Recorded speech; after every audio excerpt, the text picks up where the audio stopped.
लोहे की दुकान में अपने पिता के साथ काम कर रहे एक बालक ने अचानक ही अपने पिता से पूछा, पिताजी, दुनिया में मनुष्य की क्या कीमत होती है? पिताजी एक छोटे से बच्चे से ऐसा गंभीर सवाल सुनकर हैरान रह गए। फिर भी बोले, बेटे, एक मनुष्य की कीमत आंकना बहुत मुश्किल है। वो तो अनमोल है। बालक, क्या सभी उतना ही कीमती और महत्वपूर्ण है? पिताजी, हाँ बेटे। बालक कुछ समझा नहीं। उसने फिर सवाल किया, तो फिर इस दुनिया में कोई गरीब और कोई अमीर क्यों है? किसी की कम रिस्पेक्ट तो किसी की ज़्यादा क्यों होती है?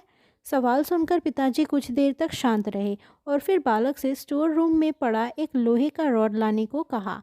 रॉड लाते ही पिताजी ने पूछा, इसकी क्या कीमत होगी? बालक, 200 रुपये।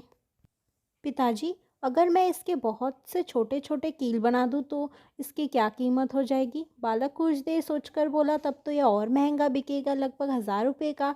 पिताजी, अगर मैं इस लोहे से घड़ी के बहुत सारे स्प्रिंग बना दूं तो? बालक कुछ देर गणना करता है और फिर एकदम से उत्साहित होकर बोला, तब तो इसकी कीमत बहुत ज़्यादा हो जाएगी।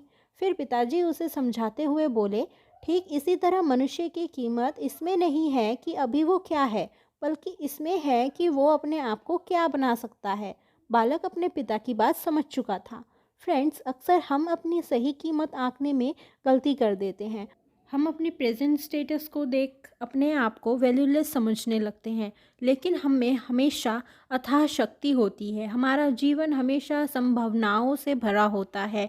हमारी जीवन में कई बार स्थितियां अच्छी नहीं होती है, पर इससे हमारी वैल्यू कम नहीं होती है। मनुष्य के रूप में हमारा जन्म इस दुनिया में हुआ है, इसका मतलब में हम बहुत स्पेशल और इम्पोर्टेंट है। हमें हमेशा अपने आप को इम्प्रूव करते रहना चाहिए और अपनी सही कीमत प्राप्त करने की दिशा में बढ़ते रहना चाहिए।